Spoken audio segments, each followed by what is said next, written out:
I apologized profusely. It appears that my subordinate failed to make the necessary preparations. Hey, move quickly and speak in French. You think you can manage some basic French? Please get started on it. On the day of the $12 million business agreement, my coworker Mia and I were certain that our supervisor had set us up. Tyler. Who is he exactly? I'm clueless. I can see why those at top office are greeting us with such grace. I made the decision to do anything in order to exact revenge on Director Tyler. My name is Daniel. I'm 32 years old and single. I lived a happy life without marriage, occupied with work every day. I joined the company as a recent graduate and picked up the essentials of my position at a tiny branch in the suburbs. My supervisors gave me a variety of pieces of advice, which I considered carefully, thought about, and used for my upcoming assignments. I was given the opportunity to work in the main office last year because of my commitment to my work. There is a lot to learn when working at the head office, and my coworkers have a much greater work ethic. I had a hard time keeping up at first, but as I got used to it, I eventually found my own tempo. Naturally, as the results increased, so did the responsibilities. I recently had to travel to a regional branch for one of my jobs. I was given a tiny department within the branch to work in. Since our company doesn't often send employees on business trips, the announcement of my trip quickly became the talk of the headquarters. How are you doing? Kevin, the person I looked up to at head office, began treating me like I was weak. I think you'll come back to us. Remember, notify us straight immediately if anything goes wrong. I wish you luck. My peers encouraged me for some reason, which confused but grateful me. I think everyone really is concerned about me. I headed for the regional branch, encouraged by my head office colleagues. I was hesitant at first, but it was simpler to handle after I saw it was a requirement of my profession. I flew for several hours to reach the branch, almost a month after the trip was planned, and I walked up to someone right away. She was approximately my age, a pretty woman with semi-long hair. I'm Daniel, and I'll be working with you starting today, I said. Despite the fact that we had just met, she smiled warmly to meet me.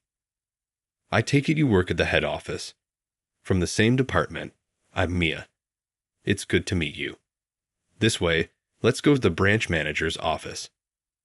We made introductions and then made our way to the branch manager's office.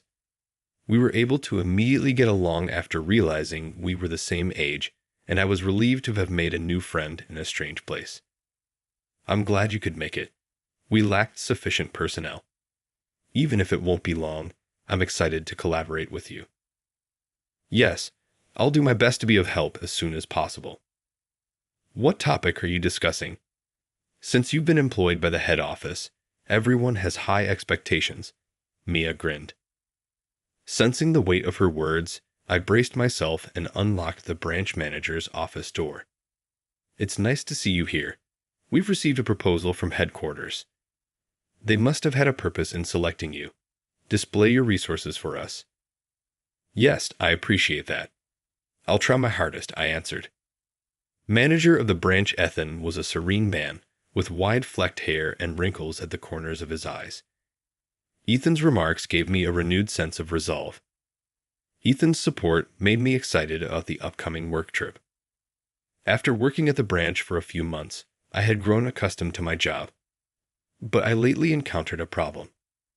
In contrast to my excitement, Mia appeared a little downtrodden. The department had a stiflingly dark atmosphere. Mia, are you worn out? Do you get enough sleep? I inquired. She smiled at me, a little concerned. I guess I still have a long way to go if Daniel is starting to worry about me. I have to behave like the senior I am, since I should be. Mia, you seem pale, even though you're doing enough already. Are you all right? I have not had enough sleep lately due to my busy schedule. I apologize for causing you concern. Could it be because of Tyler? Mia winced at the mention of his name. There appears to be some substance to it. The director of our department is Tyler. Despite being a few years younger than us, He seems to have family members who are executives at the main office, and he is acquiring experience in the branch as an executive. Tyler is also connected to the unfavorable environment in the department. He always treats his workers with disdain and issues irrational orders and demands. He completely corners anyone who dared to disagree with him, forcing several to step down. I recall his authoritative demeanor, even towards a novice like me. Hey, don't become arrogant just because you work in the headquarters. Here, I'm the boss, and everything I say goes. You get it. Yes, I do comprehend, I answered. I have made every effort to stay away from him since then, but it appears that Mia, who is his direct subordinate, isn't afforded the same luxury. You stated that you were lacking in sleep. Is work the reason behind it? I figured Mia did the same because she was always telling me to leave on time. Well, there's a major deal approaching, so it's a busy time. Time is of the essence. Upon closely examining Mia's face, I saw slight black circles beneath her eyes. How had I missed this earlier? I felt bad about not paying more attention. Is this not Tyler's problem? It could cause major issues if you don't get enough sleep. Yes, but it's also true that my performance at work needs improvement. Nevertheless, I appreciate your care, and I forced a smile. Even though my heart hurt, I was merely a name among the throng as a newcomer. I was so helpless that all I could do was bite my lip in frustration. Mia changed the topic by clapping her hands, sensing my mood. By the way, Daniel, are you familiar with the head office vice president who is currently working at a branch abroad? At Harvard, he was at the top of his class. Isn't that motivating? Indeed, it is. He also belongs to our generation. Isn't that incredible? I want to work hard like him and benefit the firm because of this. Mia said something that moved me. I've never seen someone who is so committed to their work. I therefore had a great desire to keep that sincerity a secret. I understand how you feel, but make sure not to overdo it. I know, yay. Regards. Mia smiled politely and walked away, allowing me to think about it. Mia is a constant source of joy and cheer in the department. It never occurred to me that Mia was doing everything by herself. She was the same person the following day, even though I sensed something wasn't quite right. Did I simply overthink it? I still couldn't help but worry about her, the person who had supported me my entire life. Even though I saw her acting normally, I was still concerned. Many days passed while carrying those conflicting emotions. Then one day, I heard a voice I recognized coming from one of the meeting rooms as I was making my way back from an outside visit.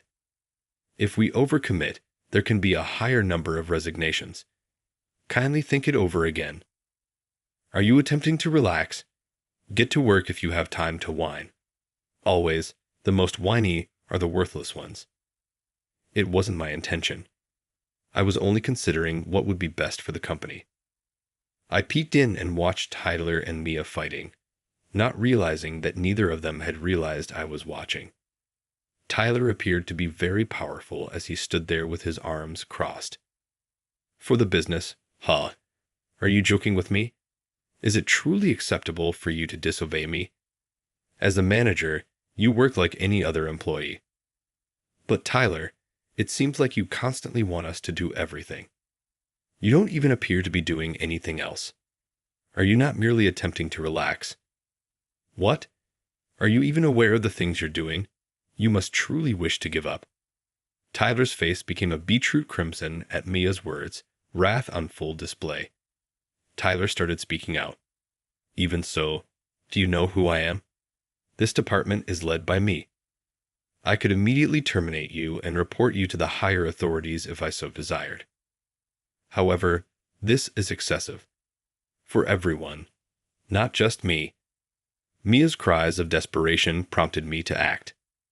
Enough of this, I yelled. My abrupt presence surprised both Tyler and Mia. I moved between them, protecting Mia from Tyler, ignoring their shock. I've had enough.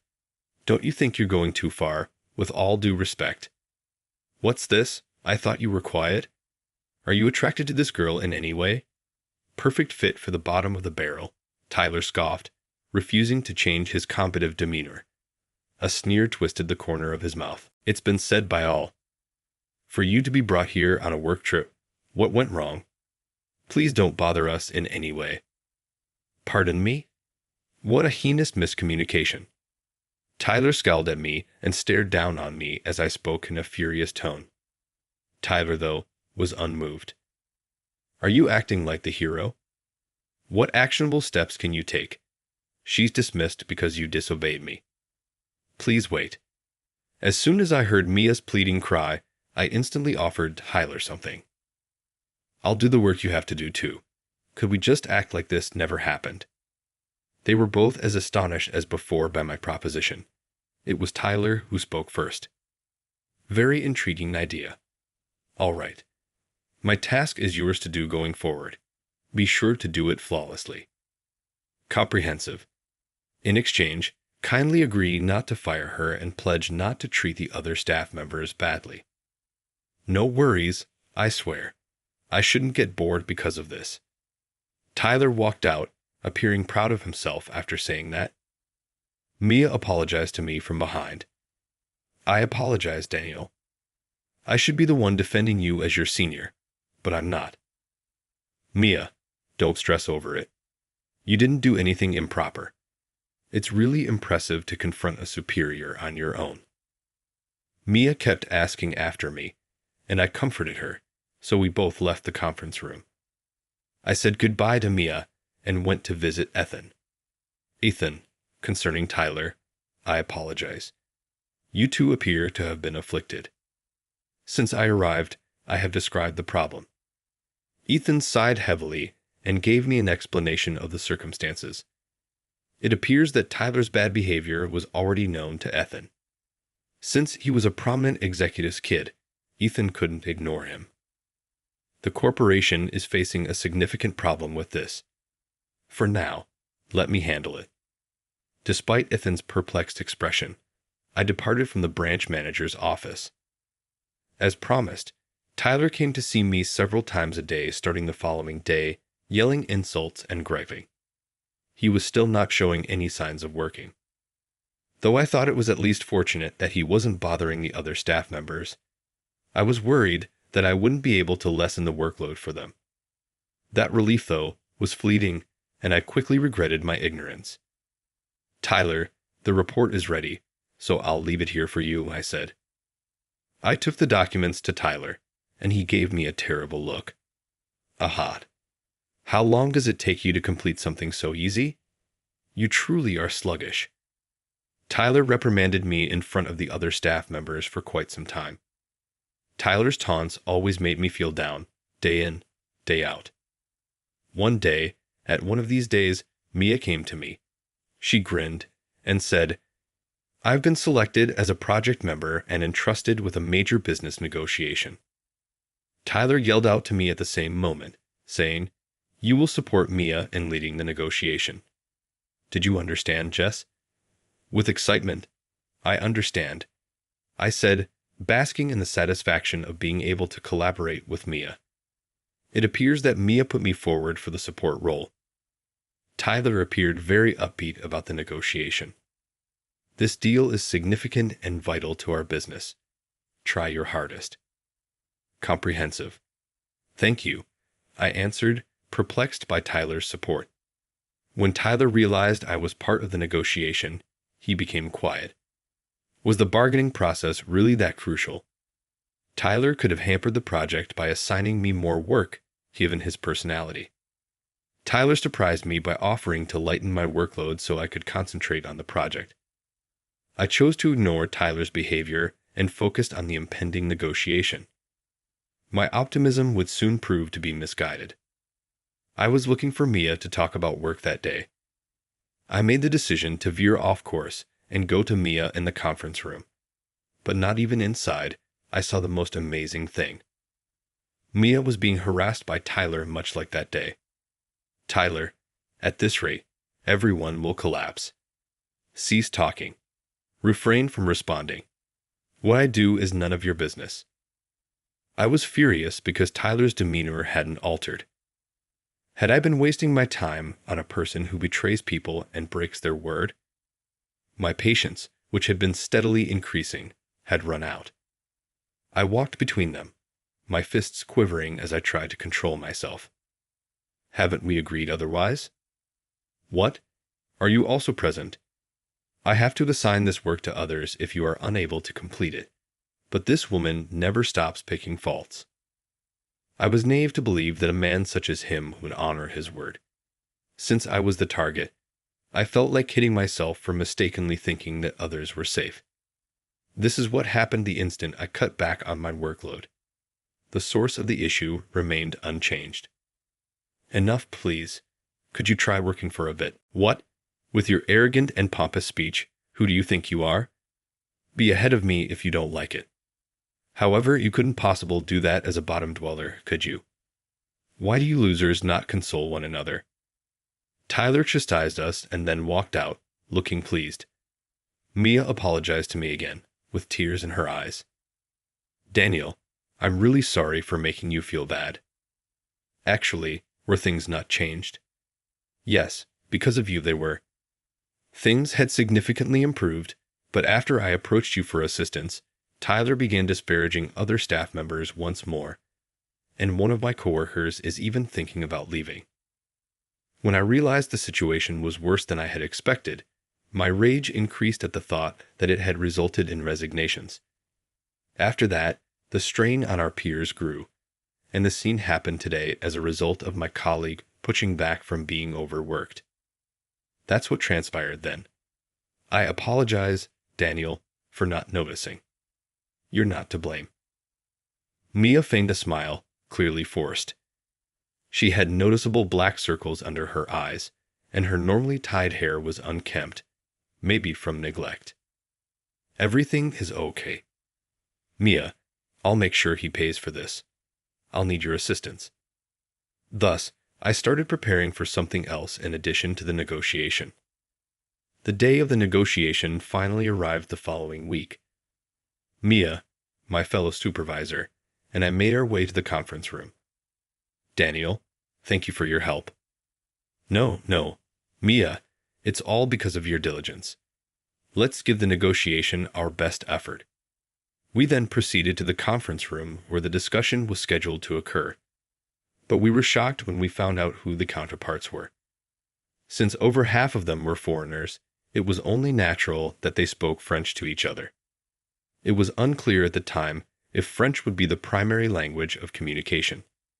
The fact that the equivalents would be foreigners was not disclosed in the advance papers, but Ethan and the other staff members did not appear to be at all alarmed, indicating that everyone on the team but ourselves knew this. The counterparts, who came from a major multinational corporation, were mostly foreigners. Along with a few others from headquarters, Mia, Ethan, Tyler, and I made up the project team. Kevin was also there, someone we could always count on at the head office. The agreement was almost finalized, and the meeting would end in accordance with the minutes, if all went according to plan. We had not spared any effort in getting ready, putting in endless hours to make sure everything was in functioning order and to avoid upsetting our rivals. That's when I remembered and looked at Tyler out of reflex. Indeed, Tyler had a sly smile on his face. As he'd mentioned, Tyler, Mia's immediate boss, had prepared the materials. He had positioned us. I tried to move the meeting along according to the agenda, but we were stopped right away. Their counterparts appeared equally bewildered. We didn't seem to be the only ones who didn't comprehend the circumstances. Tyler, who had been silent up until then, grinned and opened his mouth. Had it not been made apparent beforehand that today's meeting would take place in French? Do you really think you're not ready? Hut French. Tyler was pushing for a response, and we thought we were being set up. All heads turned to look at Mia. No. Sitting next to me, sweating and on the edge of tears, was Mia. Tyler started berating her, seeming amused. I'm sorry. It appears that the responsible subordinate has not made enough preparations. Hey, let's talk in French. I mean, you can manage French for middle school, right? Get it done quickly. Naturally, we had not been told that we were going to have a meeting with people who spoke French. Tyler had dropped his work on us with the intention of making us shoulder the blame since he knew everything from the start. I was going to make sure that didn't happen his way. It infuriated me to see Tyler stomp all over our hard work and gloat. I raised my head and inhaled deeply. I spoke in perfect French to begin my presentation. The foreign counterparts listened intently and relaxedly, as if they understood. Everyone around me, Tyler included, looked genuinely surprised. I ignored them and concentrated on the presentation at hand. I didn't need to translate at all, because I knew the negotiations topic by heart. It appears that this number is causing some alarm. Is it possible for us to modify? Yes, it would involve an alternative, but it seems manageable. Comprehensive. I'll try to haggle a little bit more over the price. We were almost done, so I spoke to Tyler in French. Unable to understand French, Tyler stammered over his statements, so I talked to him calmly. Were you not aware of this? I believed that even a middle school student could grasp the basic French I used. Tyler's cheeks lit up bright red at the sound of my words. Around us, there were chuckles at Tyler's expense. Tyler lowered his head and fell silent, so I turned back to our rivals, and we successfully completed the deal. The negotiation was finished. You alone are to blame, Daniel. It's encouraging to know that, despite my concerns, you seem to be doing well here as well. It has been some time. Not at all. It was all thanks to Mia's good preparation. Mia and Tyler, along with the rest of the branch office, were clearly taken aback to see me interacting politely with the headquarters staff. Then I heard Mia and Ethan conversing. Who exactly is he? I'm not sure. Why someone from headquarters is receiving him with such dignity is beyond me. As I noticed their perplexity, I went up to them. It was thanks to you that we could secure the contract. That is untrue. Daniel, I just performed my job, and I've given you a lot of difficulty. Perhaps because of the large number of headquarters personnel gathered around us. Mia's courteous tone came as a surprise. I carried on talking without thinking. No, Mia deserves all the credit. Even those at headquarters were complimenting you. So, Daniel, what's your relationship with the people from headquarters? Tyler was waiting, seemingly, as I was talking to Mia, and making my way to our section, as if he had been anticipating my arrival. What are you doing, in your opinion? Getting in the way of the negotiation like that. If something had happened, how would you have responded? Since the negotiation was successful, there shouldn't be any issues, right? Tyler, it looks like your intentions have backfired.